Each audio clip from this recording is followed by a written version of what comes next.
दर्शकों, ज्योतिष एस्ट्रोलॉजी एक वैदिक विज्ञान है। इसे वैज्ञानिक तरीके से सीखने एवं समझने के लिए आप हमारे चैनल के लेक्चर सीरीज को देख सकते हैं। यदि आपका कोई प्रश्न या जिज्ञासा है तो आप कमेंट बॉक्स या हमारे चैनल के कम्युनिटी सेक्शन में भी पूछ सकते हैं। हमारे चैनल को शेयर एवं सब्सक्राइब करें और हाँ, बेल आइकन को दबाना मत भूलिएगा, जिससे आप हमारे लेक्चर सबसे पहले देख पाएं। दर्शकों, सत्यवेदा एस्ट्रो रिसर्च में मैं आपका हार्दिक स्वागत करता हूं। आज इस वीडियो में हम बात करने जा रहे हैं कन्या राशि और तुला राशि के बारे में। कन्या राशि, तुला राशि, यह दोनों राशि द्विस्वभाव और चर स्वभाव वाली होती हैं, जिसमें इनके हम स्वभाव में देखेंगे ड्युअल नेचर आता है, ड्युअल कैरेक्टर होता है, और चर में इनकी मोबिलिटी आती है। लेकिन इनके और भी जो तत्व हैं, अन्य और तत्व पर पहुंचने से पहले सबसे पहले यहां हम आपको बता दें कि जितने भी प्रकार की राशि होती हैं, मेष से लेकर मीन तक, सभी राशि में एक महत्वपूर्ण सबसे इंपॉर्टेंट फैक्टर होता है और उस फैक्टर को हम कहते हैं द स्टेट ऑफ माइंड। चंद्रमा की स्थिति से ही हम राशि को पता करते हैं। जैसा कि आपको हम पिछली वीडियो में बताए हैं, the position of moon we say the rashi of moon राशि, जहां पर चंद्रमा स्थित होते हैं उसे हम कहते हैं चंद्र राशि। चंद्रमा कन्या राशि में अगर स्थित है आपके कुंडली में, तो आप उसे कहेंगे आपका चंद्र कुंडली, यानी आपका जो चंद्र राशि होगा वह कन्या होगा। ठीक इसी प्रकार दर्शकों, अगर चंद्रमा आपके कुंडली में सातवें राशि में है, सातवें राशि में है, तब आप यह कहेंगे कि आपका तुला राशि है। तो आज के इस वीडियो को हम शुरू करते हैं। इसमें कन्या और तुला राशि के बारे में चर्चा कर रहे हैं। आज के लेक्चर में हम आपको बताएंगे कन्या राशि और तुला राशि के गुण, स्वभाव और व्यवहार। गुण से तात्पर्य कि उनका क्या प्रॉपर्टी होता है, स्वभाव यानी उनका किस तरीके से नेचर होता है, और व्यवहार यानी हाउ दे बिहेव, यानी उनका बिहेवियर कैसे होता है। जातक के ऊपर अगर और अन्य ग्रह कोई प्रभाव नहीं डालते हैं तो उसमें इन राशियों का बहुत बड़ा योगदान होता है।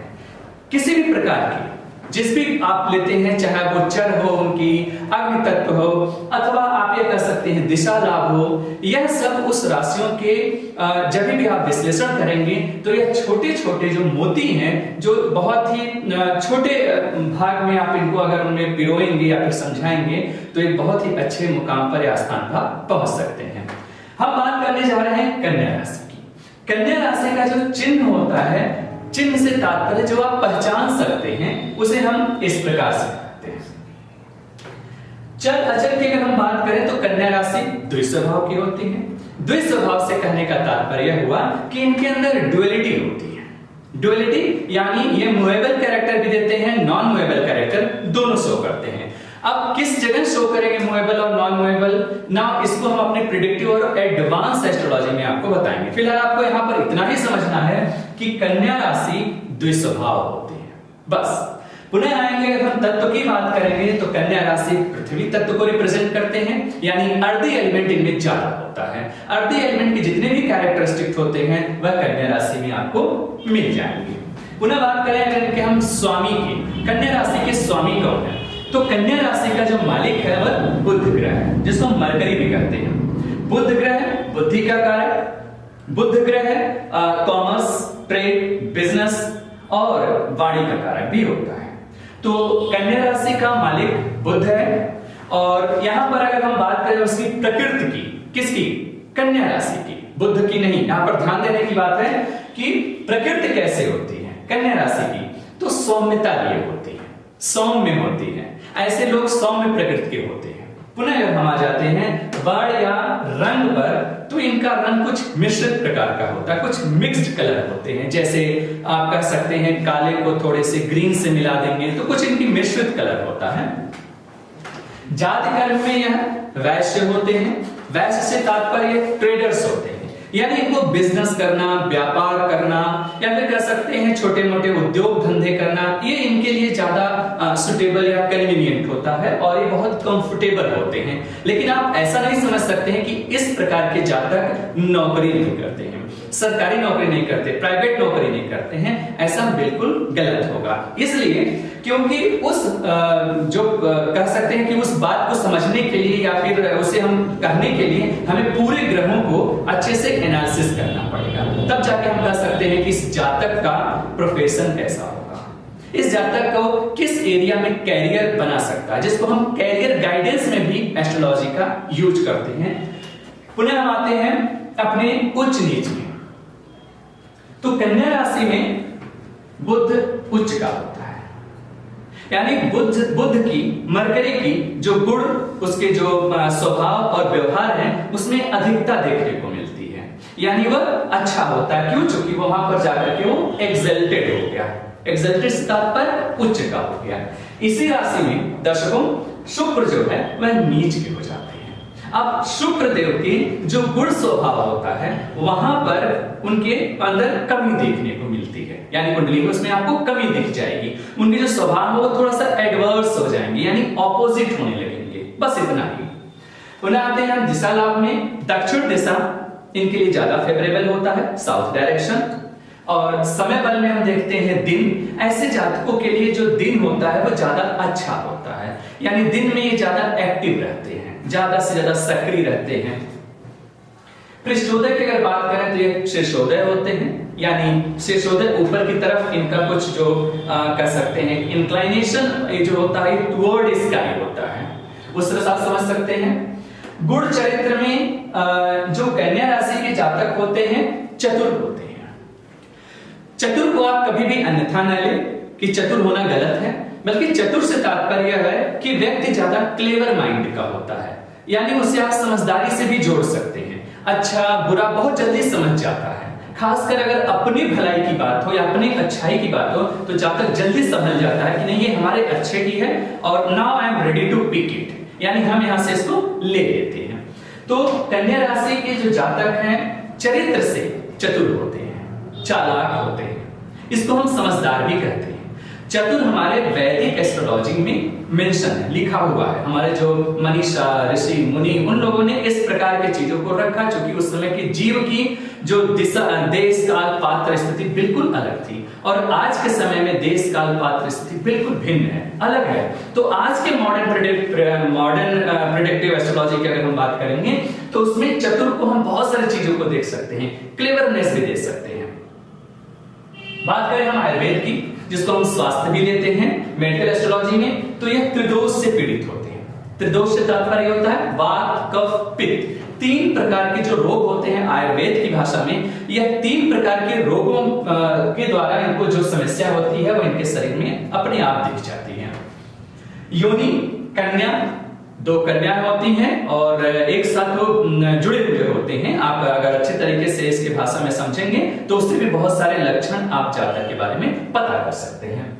पुनः बात करते हैं शुभ रत्न की। अंडरस्टूड है पन्ना, यानी इमरलैंड। इमरलैंड जो है वह कन्या राशि के लिए शुभ होता है। शरीर का कौन सा अंग है जो यह प्रतिनिधित्व करता है? तो शरीर, पूरे शरीर का जो मिड पार्ट है, मध्य भाग है, जिसको हम नाभि भी बोलते हैं, नाभि भाग यहां से प्रभावित होता है। अगर इसमें कोई दूषित ग्रह या अशुभ ग्रह, मारक ग्रह या किसी अन्य प्रकार से अगर यह राशि दूषित है आपके कुंडली में, तो निश्चित तौर पर आपके इस नाभि क्षेत्र में समस्या अवश्य होगी, किसी भी प्रकार हो लेकिन समस्या अवश्य होगी। पेशा की अगर हम बात करें, पेशा से तात्पर्य कैरियर, किस दिशा में, किस डिपार्टमेंट में या फिर किस एरिया में रहेगा, तो जनरली ऐसे लोग क्या होते हैं, व्यापार ज्यादा पसंद करते हैं, ट्रेड करना ज्यादा पसंद करते हैं। अब आप पूछेंगे क्यों? बुध है, बुध जो है जनरली ट्रेड को फेवर करता है, कॉमर्स को। लेकिन आप इस नतीजे पर नहीं पहुंच सकते हैं कि कन्या राशि वाले जातक एक अच्छे ब्यूरोक्रेट नहीं हो सकते, एक अच्छे पॉलिटिशियन नहीं हो सकते, एक अच्छा आप कह सकते हैं कि कोई भी गवर्नमेंट जॉब या सेमी गवर्नमेंट जॉब में नहीं जा सकते हैं।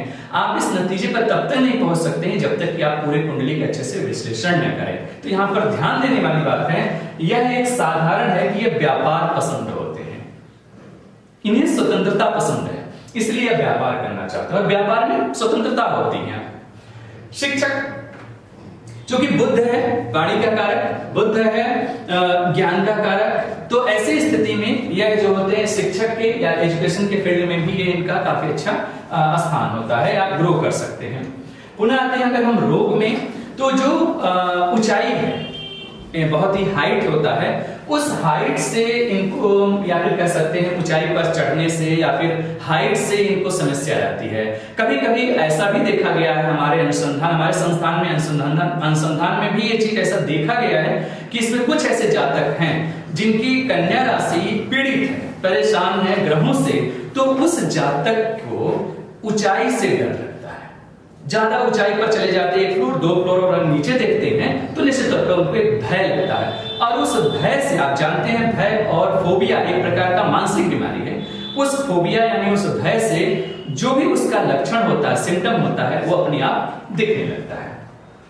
बात करें अगर इनकी मृत्यु का कारण, तो दर्शकों यहां पर एक बार मैं फिर से बता देना चाहता हूं, मृत्यु का कारण ये जो पॉइंट है, यह सामान्य पॉइंट है, लेकिन आज की डेट में इसका यूज ज्यादा है। जैसे जेल, ऐसे व्यक्ति जेल में रहते हुए उनकी मृत्यु हो सकती है।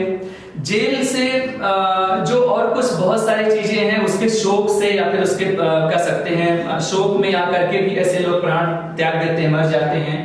आग से, फायर से किसी भी प्रकार की हो सकती है। फायर से तात्पर्य आप सोच रहे होंगे कि फला व्यक्ति अगर ऐसे हो गए तो आप पता कैसे करेंगे कि उस व्यक्ति का इससे मृत्यु हो गया। आग, जैसा कि हमने आपको अभी बताया है, यहाँ जो तत्व की बात की है पृथ्वी तत्व, तो आप जानते हैं हमारा शरीर पंच तत्व से मिलकर बना है, तो वहां पर अग्नि तत्व जो है यानी आग जो है वो हमारे शरीर में भी मौजूद है, प्रेजेंट है। तो ऐसा भी हो जाता है कि हमारे शरीर के जो पूरे तत्व हैं यानी अग्नि तत्व अगर अनबैलेंस हो जाए तो उससे भी व्यक्ति की मृत्यु होती है। आपके शरीर की आग और उसके साथ में आपके बाहर यानी फिजिकल, एक स्थूल रूप में और एक सूक्ष्म रूप में, इस तरह से आप इसको समझ सकते हैं। शस्त्र, जिसे हम वेपन कहते हैं, वेपन से भी ऐसे जातकों का मृत्यु को देखा गया है। दर्शकों, इसके बाद अब हम बात करने जा रहे हैं तुला राशि की। कन्या राशि में इससे और ज्यादा जो भी हैं वो हम अपने आने वाले वीडियो में बहुत ही विस्तृत से चर्चा करेंगे। यह छोटे छोटे पॉइंट है, पुनः मैं इस बात पर जोर दे रहा हूं क्योंकि यह फाइनल नहीं है। इससे आपको क्या करना है, एक इंटरेस्ट क्रिएट करना है, बस। बात करते हैं तुला राशि की। तुला राशि का चिन्ह कुछ इस प्रकार है, आप देख सकते हैं। तुला राशि चर यानी इनके अंदर मोबिलिटी होती है। मोबिलिटी से तात्पर्य चंचलता, फिक्स हो नहीं सकती, जल्दी फिक्स नहीं होते हैं, तो इनके अंदर चंचलता ज्यादा होती है और चंचल चीजों को ज्यादा ये पसंद करते हैं, चलायमान चीजों को पसंद करते हैं। इसके अलावा बहुत सारे और चीजों में हम देखते हैं तुला राशि में कि चूंकि चर राशि है तो जब भी हम प्रश्न शास्त्र लगाते हैं, जब भी हम मुहूर्त लगाते हैं, बहुत सारे दर्शक ऐसे आते हैं मुहूर्त लगाते हैं, तो ऐसे स्थिति में हम यह देखते हैं कि अगर कोई किसी को यात्रा करना है या फिर कोई चीज ऐसा है कि जो एक बिजनेस ऐसा कर रहा है जो कह सकते हैं ट्रांसपोर्ट का, तो उसमें हम स्थिर को नहीं देखेंगे, चर को देखेंगे। तो ऐसी स्थिति में आपको मुहूर्त निकालना है तो मुहूर्त उस समय निकालेंगे जिस समय चर राशि उदय हो रही है। अब कौन सी राशि चर है, कौन सी अचर है, यह समझने के लिए आप तुला से पहले 1 से लेकर के मेष से लेकर मीन तक पूरी राशि को आप देखिए, आपको स्पष्ट हो जाएगा कि यह चर राशि। तत्व में आएंगे वायु, तो यह वायु तत्व की प्रधानता करते हैं। वायु तत्व से तात्पर्य यह होता है कि अगर हम इसको बहुत बृहद या बहुत ही व्यापक तरीके से देखें तो वायु का तत्व मतलब होता है कि फ्री, यानी ऐसे लोग ज्यादा से ज्यादा स्वतंत्रता पसंद करते हैं। फ्री यानी कोई चीज ज्यादा से, वायु को जितना ही ज्यादा छोड़ देते हैं उतना ही ज्यादा फ्लो करता है। और आप ये भी जानते हैं वायु में शक्ति होती है, वायु में ऊर्जा होती है, वायु यानी पवन देव, आप ये भी कह सकते हैं। तो इस ऊर्जा से आप इसका भी अंदाजा लगा सकते हैं कि वायु के द्वारा जो भी घटना होगी वह ऐसे व्यक्ति के अंदर, उनके अंदर शरीर में यानी उनके स्टेट ऑफ द साइकोलॉजी में यह वायु की प्रधानता होती है।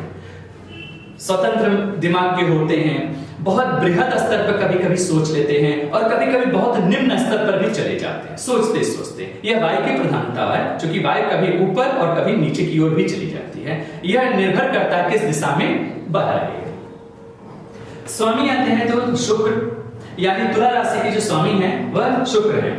तुला राशि के स्वामी यानी उनके अनुसार भी हम गुण और उनके व्यवहार को एनालिसिस करेंगे। प्रकृति क्रूर, आप सोच रहे होंगे शुक्र क्रूर कैसे? बिल्कुल नहीं, आपको इसे कनेक्ट नहीं करना है। आपको शुक्र और क्रूरता को कनेक्ट नहीं करना है, नहीं तो आप कंफ्यूज हो जाएंगे। क्रूर तुला राशि, अब क्रूरता क्या है?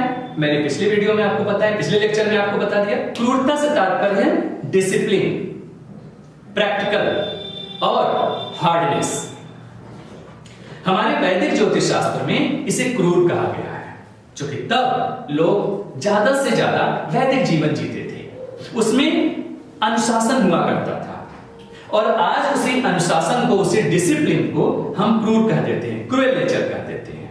तो जो हमारा तुला राशि है, ये इसकी प्रकृति क्रूरता लिए होती है। वह बहुत प्रैक्टिकल होते हैं, हाईली प्रैक्टिकल होते हैं।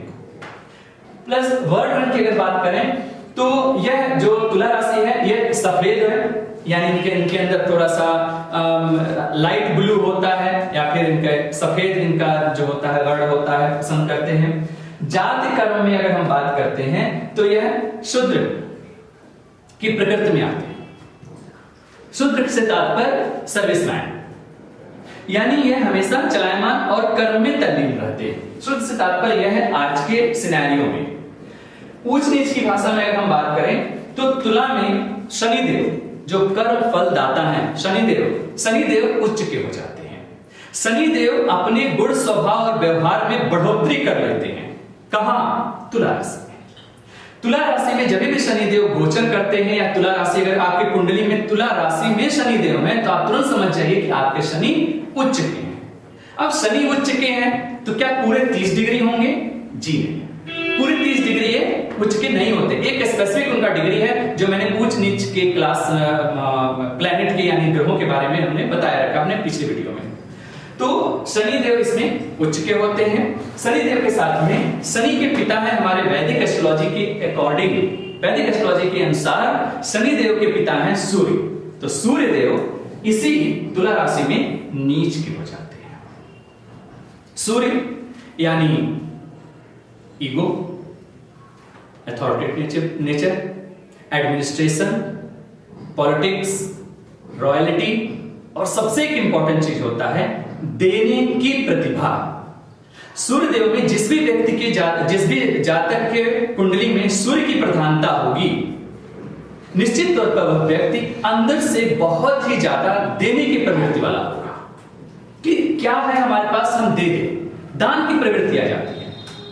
और गौर करिएगा दर्शकों, ये जो देने की प्रवृत्ति है, यह देने की प्रवृत्ति अनबायस्ड है। यस, अनबायस्ड, यानी ये कभी यह नहीं देखते हैं कि ये जो व्यक्ति है यह ऊंचा है, नीचा है, गरीब है, अमीर है, अंधकार है, प्रकाश है, बिल्कुल नहीं। एक समान रूप से सूर्यदेव अपना प्रकाश देते हैं। ठीक इसी प्रकार जो जिस व्यक्ति के कुंडली में सूर्य की प्रधानता होती है, निश्चित तौर पर वह व्यक्ति अच्छे तरीके से बहुत ही बैलेंस और अनबायस्ड देने की प्रवृत्ति उसके अंदर बिल्कुल अंदर स्वतः होती है। उसको लगता नहीं, लेकिन वह देने की प्रवृत्ति हमेशा रखता है, कुछ भी हो। अगर अन्य ग्रह उसे प्रभावित नहीं कर रहे हैं तो इस बात का आपको ध्यान देना है।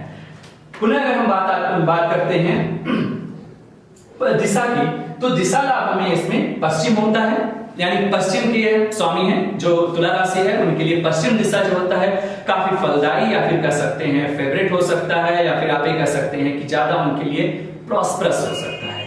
वह कुछ भी चीज शुरू करते हैं अगर पश्चिम दिशा की तरफ भी करते हैं तो उनको ज्यादा लाभ होता है। एक और यहां पर सीक्रेट पॉइंट हम आपको बता दें, जब भी हम गोचर की बात करेंगे या जिस समय हम आपसे और अन्य प्रकार के प्रश्न शास्त्र की बात करेंगे, तो उसमें दिशा का बहुत बड़ा महत्व होता है।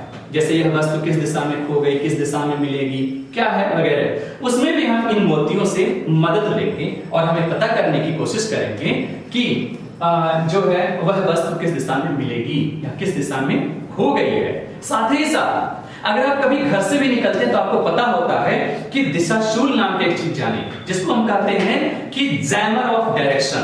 जैमर ऑफ डायरेक्शन का मतलब होता है कि उस दिन उस दिशा में बांध दिया गया है, बांधा गया, यानी वह दिशा उस दिन के लिए ज्यादा सूचक नहीं है। एक उदाहरण दे रहा हूं, जैसे बृहस्पतिवार यानी गुरुवार, थर्सडे को आपका जो साउथ डायरेक्शन है दिशाशूल माना गया है। अगर आप किसी अच्छे काम के लिए घर से बाहर निकल रहे हैं तो आपको ऐसा नहीं करना चाहिए कि आप दक्षिण दिशा से बाहर आए, दक्षिण दिशा से आप प्रस्थान करें, निकले। तो उन सभी शकुन, अपशकुन, मुहूर्त, प्रश्नशास्त्र, मैदिनी ज्योतिष, यह सब एक बहुत बृहद श्रृंखला है हमारे वैदिक ज्योतिष का। उसमें इन मोतियों का हम उपयोग करेंगे और जानना चाहेंगे कि जब हम फलित करेंगे, प्रेडिक्शन करेंगे, तो उसमें ये सभी छोटे छोटे मोती उसमें हमारी मदद करेंगे किसी अच्छे परिणाम या किसी अच्छे रिजल्ट को के भविष्यवाणी में या फिर उनको प्रेडिक्ट करने के लिए। बल के समय में दिन यानी दिन के समय में ज्यादा बली होते हैं ये। पृष्ठोदय में या शीर्षोदय होते हैं, यानी इनका पूरा पार्ट जो होता है ऊपर की तरफ का होता है। गुण चरित्र में उग्र होते हैं। उग्र से तात्पर्य है, आपको शब्द को पकड़ना है। उग्र एक छोटा शब्द है, उग्र। उग्रता से तात्पर्य कदापि नहीं होते हैं द पर्सन इज इम्पेशेंट, कि जो पर्सन है, व्यक्ति है, जातक है, नेटिव है, वह इम्पेशेंट है, यानी धैर्य नहीं है उसके पास, नहीं। उग्र से तात्पर्य होता है जो व्यक्ति है, जो नेटिव है, तुला राशि वाले जो जातक होते हैं, वह अगर सही हो या गलत हो, जिस भी स्थिति में रहेंगे, वह अपने उग्रता को दिखाते हैं। कोई चीज गलत हो रहा है तो वो ज्यादा से ज्यादा धैर्य नहीं रख पाते हैं और बहुत जल्दी ही उग्र हो जाते हैं, यानी जिसको हम शॉर्ट टेम्पर भी कभी कभी कह देते हैं।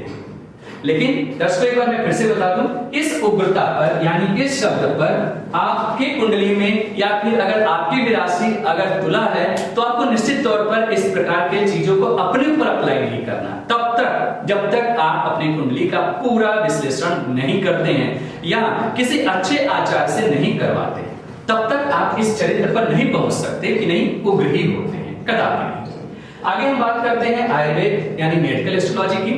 तो जो तुला राशि के लोग होते हैं वात पीड़ित होते हैं, वात, कफ, पित्त, 3 प्रकार के दोष आयुर्वेद में बताए गए हैं। मैं अपने हर एक लेक्चर में इस चीज को बताता हूं। वात पीड़ित होते हैं यानी वात से संबंधित इनके पास रोग या फिर कह सकते हैं रोग के कारण या फिर कह सकते हैं इनको शरीर में दर्द ऐसा होता है। पुनः हम बात करें यहाँ पर योनि की, तो आप जानते हैं कि एक नर है जो तराजू लिए है, तराजू यानी दोनों तरफ ये बैलेंस होते हैं, यानी कि अच्छा और बुरा दोनों चीज में बैलेंस रहते हैं। बैलेंसिंग इनको ज्यादा पसंद है। अच्छाई है तो भी स्वीकार करते हैं, किसी के अंदर बुराई है तो भी स्वीकार करते हैं। यह कैसे होगा? यह ऐसा होता है कि जब व्यक्ति ये पता चले कि सबको सब अच्छा नहीं हो सकते और सब बुरा नहीं हो सकते, तो बैलेंस का यह कारक होता है। यानी आप यह कह सकते हैं इस प्रकार के जो लोग होते हैं वो हमेशा स्थिति को बैलेंस करना चाहते हैं, संतुलित करना चाहते हैं। शुभ रत्न में आते हैं तो हीरा, डायमंड या फिर डायमंड के एसोसिएटेड जो उपरत्न है वह इसमें आ जाते हैं। आगे हम बात करें शरीर के अंग, तो इनके शरीर के अंग में अगर हम देखते हैं तो किडनी यानी जो कह सकते हैं किडनी है, किडनी से एसोसिएटेड जो रोग होता है वह इनके अंदर होता है, किडनी से संबंधित होता है। गैस्ट्रिक, चूंकि मैं एक बार फिर से बता दूं कि ये वात के कारक हैं, इसलिए वात से संबंधित। अब वात से संबंधित आप ये भी समझ सकते हैं जैसे कॉन्स्टिपेशन। अब कॉन्स्टिपेशन होने से बहुत सारी बीमारियां हो जाती हैं, तो वह भी इनके अंदर ही आता है। यानी जिसको आप कॉन्स्टिपेशन को आप ये कह सकते हैं कि सही तरीके से आपकी जो पाचन क्रिया है वो अच्छे तरीके से कार्य न कर पाना, या जो पूरा प्रोसेस है आपके डाइजेशन का वो कार्य न कर पाना। क्यों? क्योंकि वात की अधिकता होती है। तो constipation is the result of वात, फैक्टर इज वात। किडनी और पेशा में अगर आते हैं तो लॉ और बैंक और पब्लिक एसोसिएटेड थिंग्स, ऐसे इस प्रकार के जातकों के लिए ज्यादा ही शुभ और फलदायी होते हैं, जिसमें ये अच्छा कर सकते हैं। लॉ एंड बैंक, लॉ का तात्पर्य हो गया कि न्याय का। क्यों? क्योंकि आप ध्यान दीजिए, बहुत ही प्रैक्टिकल अप्रोच दे रहा हूं दर्शकों आपको कि यह लॉ है और यहां पर आप देखेंगे अभी मैंने आपको बताया कि लॉ है और तराजू भी व्यक्ति है, तो लॉ इसलिए चूंकि न्याय। दूसरा बैंक, बैंक इसलिए क्योंकि बैंक का तात्पर्य होता है, आप जान सकते हैं, ट्रेड, जहां कॉमर्स, जहां चीजें आप बिजनेस जो भी होता है उसमें आप लेन देन ज्यादा करते हैं, तो ये चीजें बैंक के अंदर आता है। और इसका जो तुला राशि वाले होते हैं उसमें ज्यादा इनका अच्छा होता है, उसमें बेहतर और उत्तम करते हैं। इनके कैरियर में अगर हम बात करें शुक्र की, तो वैदिक ज्योतिष शास्त्र के अनुसार जब भी देव और दानव, डिवाइन एंड एविल, दो शक्तियां एक साथ हुई, तो देवों की तरफ से भाई पता चल गया कि हमारे कमांडर ये हैं, हमारे सब कुछ है, लेकिन मींस उनको गुरु कौन होगा, उनको टीच कौन करेगा, बिना गुरु के तो ज्ञान होना संभव है। तो देवों की तरफ से देव गुरु बृहस्पति आए कि हम रक्षा करेंगे, हम ज्ञान देंगे, सब कुछ जो कुछ भी है। और ठीक इसी प्रकार जो एविल है, जिसको हम कह सकते हैं दानव, उनके तरफ हमारे शुक्र देव आए। शुक्र भी आचार्य हैं और गुरु भी आचार्य हैं, दोनों लोग आचार्य हैं। शुक्र के जो आचार्य हैं, इनका जो तो देखेंगे हम, तो मॉडर्न एस्ट्रोलॉजी में आप देखेंगे तो शुक्र बहुत प्रैक्टिकल, यानी आज के डेट में जो चीजें हैपेंड हो रही उसकी बहुत इंपॉर्टेंट कारक होते हैं। शुक्र सिर्फ जो होते हैं ऐश्वर्य, बहुत ही ज्यादा आनंद लेकर के कार्य करना, उसी के प्रतिनिधित्व नहीं करते हैं, बल्कि इनके पास भी ज्ञान का भंडार है। इनके पास ऐसे ऐसे ज्ञान का भंडार आप देख सकते हैं आयुर्वेद में कि यह व्यक्ति को जिंदा तक कर सकते हैं, और ऐसे उन्होंने किया है। तो यहाँ पर जो शुक्र के और जो विशिष्ट और विशेष गुण हैं, उसको हम अपने जो ग्रह वाले लेक्चर हैं उसमें हम ज्यादा कवर करेंगे। यहाँ जो कि रेफरेंस देना बहुत इंपॉर्टेंट मैंने समझा, इसलिए मैंने आपको बता दिया। शुक्र के गुरु होने की वजह से, शुक्र के गुरु होने की वजह से ऐसे व्यक्ति के लोग जो होते हैं वह ज्ञान को आगे बढ़ाने में, जो कि शुक्र क्या करते हैं, ज्ञान को आगे बढ़ाने में 3 प्रकार के टूल्स का हेल्प लेते हैं। बहुत इंपॉर्टेंट सेक्रेट पॉइंट को मैं यहाँ डिस्क्लोज कर रहा हूं। सबसे पहला हेल्प लेते हैं वो, क्योंकि जब कभी भी कोई जंग जीती जाती है, कोई चीज करना होता है, तो इनकी जो स्ट्रेटजी होती है बहुत ही शार्प होती है, बहुत ही क्लियर कट होती है, ये काम करना है तो करना है। दूसरा चीज शुक्र के अंदर आता है कि इनके अंदर एक अपार शक्ति होती है कि जब कभी भी कोई भी लड़ाई या फिर भी कोई भी प्लान अगर कुछ करते हैं, तो ऐसी स्थिति में ये क्या करते हैं, ज्यादा कभी ऊंच नीच का भाव नहीं रखते, बस काम से मतलब, यानी काम होना है तो बस होना है। अगर हमें देवों पर विजय प्राप्त करना है तो करना है, हमारे कितने दैत्य मर रहे हैं, हमारा पहला काम है उन्हें रक्षा करना, उन्हें बचाना और विजय हासिल करना। तो दूसरा पॉइंट ये हो गया कि अगर जो सोच लिए उसको ये कर देते हैं। तीसरा पॉइंट मैं आपको यहाँ पर बताऊं, सबसे इंपॉर्टेंट, कि जो इनको लॉस होता है ये उसको बहुत जल्दी रिकवर करते हैं। सबसे पहला इनका टैलेंट होता है कि रिकवर करने की। ऐसा इसलिए क्योंकि यह चरित्र शुक्र से आ रहा है। जब आप बहुत सारे वेद पढ़ेंगे, जैसे नारद पुराण पढ़ेंगे, आपको मैं बता दूं, तो उसमें स्पष्ट है कि शुक्र ने जैसे उनके जितने राक्षस मरते जा रहे थे, ये फटाफट उनको क्या करते थे, संजीवनी विद्या से, शुक्राचार्य संजीवनी विद्या से सभी राक्षसों को जिंदा कर देते थे। क्यों? वो देख रहे थे क्योंकि हमारी सेना कमजोर न पड़े। तो मैंने अभी आपको बताया कि बहुत प्रैक्टिकल होते हैं, जबकि बृहस्पति देव और इनके बारे में बहुत अंतर है। यहाँ पर अपने दर्शकों को मैं थोड़ा सा शुक्र के बारे में कुछ बताया इसलिए, जिससे आपको ये चीज अच्छे से समझ में आए कि जो हमारा आने वाला वीडियो है, इसके बाद हम करेंगे जो है वृश्चिक राशि, धनु राशि और मकर राशि, इसके बाद हम करेंगे। जैसे हमारा वो पूरा मीन तक समाप्त हो जाएगा, पुनः जब हम ग्रह के बारे में बताएंगे तो शुक्र से संबंधित और अन्य सभी नवग्रहों से संबंधित हम उस पर विस्तृत और बहुत ही अच्छा होलिस्टिक चर्चा करेंगे उस पर। आज फिलहाल राशि के गुण स्वभाव और व्यवहार के लिए इतना ही। अगले लेक्चर में हम बात करेंगे वृश्चिक राशि की, वृश्चिक राशि और धनु राशि के बारे में। तब तक के लिए हमें आज्ञा दीजिए। प्रणाम।